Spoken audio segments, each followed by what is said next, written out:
I was offered $5,000 for a video. But this was when I was like 19. I was like, double it. And I'll walk outside and I'll give it to a homeless person. And they're like, no, you won't. And I was like, double it. And I was like pacing around my neighborhood for 3 hours convincing this guy, like on the phone, just double the money. I promise the video will go viral and I'll give it to homeless person. I was like, $10,000 just looks better in a title. It'll get more views. I promise your app will do better. A lot of times people, oh boy, it's like they think their videos are better than they are, honestly. And tell them, Jimmy, tell them. I mean, they do that, and they have horrible friend groups because you really are like the type of YouTubers you hang around. It's getting people with the right YouTuber friend group that aren't pussies and will actually tell them when their content's bad and like actually roast it and help them get better in a nice, positive way. Basically, what I did was I somehow found these other like 4 lunatics. 3 of us were college dropouts. 1 was a high school dropout, and 1, I don't know, he just like quit his job. We were all super small YouTubers, and we basically talked every day for 1,000 days in a row and did nothing but just like hyper study like what makes a good video, what makes a good thumbnail, what's good pacing, like how to go viral. We would just get on Skype every morning, and like some days like I'd get on Skype at 7 a.m. and I'd be in the call until like 10 p.m. and then I'd go to bed, I'd wake up and I'd do it again. We'd do things like take 1,000 thumbnails and see if like there's a correlation to the brightness of the thumbnail to how many views it got. Imagine a world where it's just you working solo and you work 12 hours a day every day for like a year. And you're just grinding, you make a mistake, you learn from it, you grind, you make a mistake, you learn from it, and you do that for like a year. And then imagine a different world where you have 4 friends who are also equally grinding in something similar. Friend number 1 makes a mistake on Friday, he teaches the other 4 people. Friend number 2 makes a mistake the next week, teaches everyone. And then like you're all learning from each other's mistakes. You're all constantly studying 24/7 and downloading each other. Like after a year, you're like 2 years ahead of the guy who was just solo. Do you frequently go that far out of your way to capture the thumbnail? Yeah, I mean, of course, everyone should. If people don't click, they don't watch. So you want to give them something to click. Something a lot of people forget is like unsuggested on phones, thumbnails are really fucking small. So like people are editing thumbnails full blown on their computer, and when you shrink it down, you can't see. We try to all around be above the rest. Anyone can clickbait, but do you actually like deliver on it? We say we put 100 million Orbeez in the backyard, we put 100 million Orbeez in the backyard. Your title and thumbnail set expectations. Like what you're saying is like, I like bananas. And what you need is bananas are the best goddamn food on the planet. Like that's the type of opinion you need. Like you need something like how to get 100 million views on YouTube, or not even that, that's not strong enough. You need something that makes people go, what the fuck? What the fuck did he say in that video? What the fuck?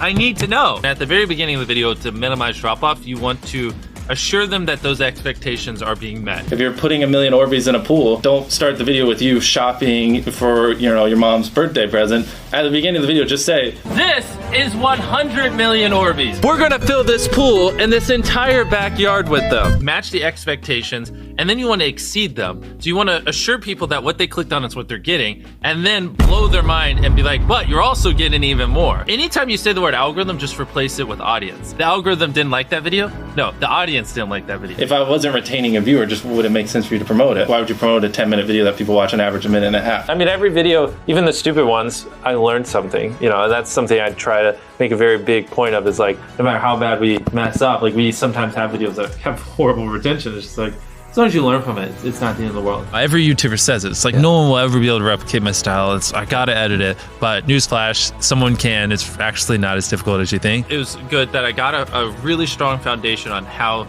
YouTube works and how the style of videos I wanted and everything before I scaled up the team, if that makes any sense. I just want to make sure that's clear, because I've seen people try to build the team without foundation and knowing how to do well. I know that if we film this video, it will do well, just because I've spent a decade of my life hyper obsessing over YouTube and I have a good pulse on it. But if you didn't have that, then you wouldn't know. Like, you wouldn't be able to spend $4 million on a Squid Game, because you might lose $2 million and then you can't pay your people. But of course, yeah, if I didn't have these people, I couldn't do half the stuff I do. For the last like 8 or 9 years, like every dollar I've made, I just spent it the next month on content. And I just did that every single month, and it just kept getting bigger and bigger, and here we are. Since I was 13, there probably hasn't been a single hour that's gone by that I've been awake where I haven't thought about YouTube. Like, I'm just focused on making the best videos possible, period. I don't care about making money. I don't care about time. I don't care about anything. I just want to make the best videos on the planet. Literally all the algorithm does is reflect what the people want to a T.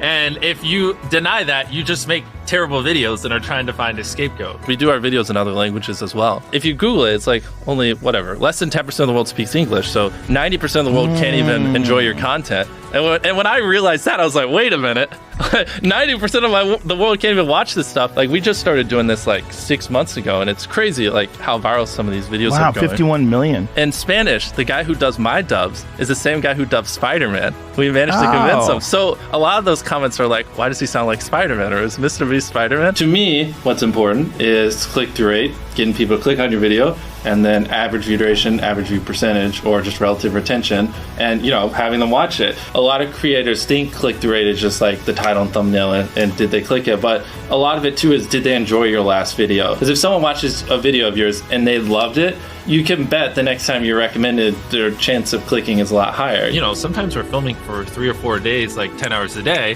30, 40 hours of filming plus months of setup, whereas most creators probably film for a couple hours and set up for a day. Outside of just filming, we brainstorm video ideas, relentlessly, hours every day. By always doing all those things, it just distinctively sets it so far apart that it's basically, in my head, it's like, why would you not watch it? Viewers aren't stupid. They can tell when you half ASS, I don't know if I'm allowed to curse, a video, or if you really put in effort. And if they can tell you're putting in a lot of effort, they're gonna be more likely to click on future videos. And that snowballs. And because once you build that trust, they get to a point where it doesn't matter what you upload. They just know it's high effort and they just know it's great. And they're just conditioned just to watch because you have a good track record. And so with filming, it's just like trying to make sure we're doing everything we can, no matter how expensive it is, no matter how much time it takes, to make the best video possible. A lot of people, if they gave away 100 grand, they would make a huge deal about it. But sometimes we're just like, yeah, here's 100 grand. Thanks for watching, bye. Doing it that way makes it more fun and just more interesting. So I like to keep a little bit of it mysterious because I think that's what people enjoy. A lot of people aren't willing to put in 10 hours days because they don't like what they're doing. So it's finding what they enjoy, because it is like a long grind. You're doing the for years, not months. So if you don't enjoy it, then you're gonna burn out. I just had the blessing of finding what I loved at a young age. So because to get to this level, it takes, a decade. Most people don't find what they love till their young 20s. So they'd be where I'm at in their 30s. Yeah. I just lucked out and found it when I was really young. Living your life chasing a nicer car and a bigger and bigger box to live in is kind of a dumb way to go about life. I actually, funny enough, I lived in a super below average home. And I kind of learned why famous people don't live in below average homes, because someone broke in, stole everything I owned. So I had to get a little nicer house for security reasons. But before I was robbed, my place is a little duplex, $700 a month. You get a roommate's $360 split. People think just because you go for views means you can't have fun, but you can pull views and you can have fun, which is what we purposely try to do. If you're not doing something that's just inherently fun to you, you're just quit. Just give up. You gotta at least semi-enjoy what you're doing, or you're gonna quit long before it gets to the point where it brings in money or whatever else could be driving you. So find what you love, and then I would just hyper obsess. Make sure no one doing what you're doing is doing it better. Make sure the videos are as good as possible. You can be motivated by more than one thing. I'm motivated because I want to support my mom and my family. I'm motivated because I want to employ my friends and help them. I'm motivated because I want to help other people. I'm motivated because I want to be a YouTuber.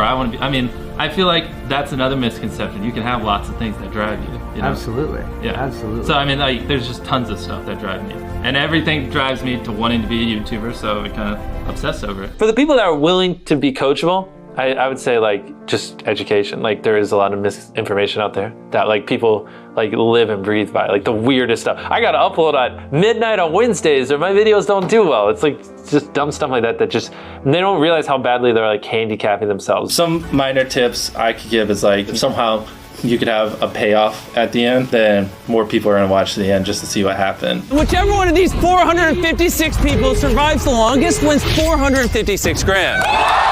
Cut out all dull moments, try not to over-explain things. If the camera just sits on me and I'm just talking for 20 seconds, it doesn't hold retention as well as, maybe me talking and other footage popping up. It's much easier to get 5 million views on one video than 50,000 views on 100 videos. It takes way less effort to get 5 million views on one video. Back then, which I think small YouTubers should do, is I would reply to every single comment. And so I think a few people caught on that I would always reply. And so some people would just be like, I wonder how long it'll take for him to reply. So that was a lot of my comments when I was smaller, but at least it kept him coming back. In your analytics, and most of you probably know this, audience retention. You can see where people click off. Just literally go through your last 50 videos, write down where everyone clicked off, and then just don't do those things again. But wait a minute, Mr. Beast. What if I don't know how to actually improve my average view duration? How do I know where to start? What if I'm just a noob? Well, in order to better retain your viewers, it's first helpful to have a really deep understanding of how they experience YouTube, to put yourself in their shoes. And in this video, I explain 5 simple steps that will help you do just that. Check it out.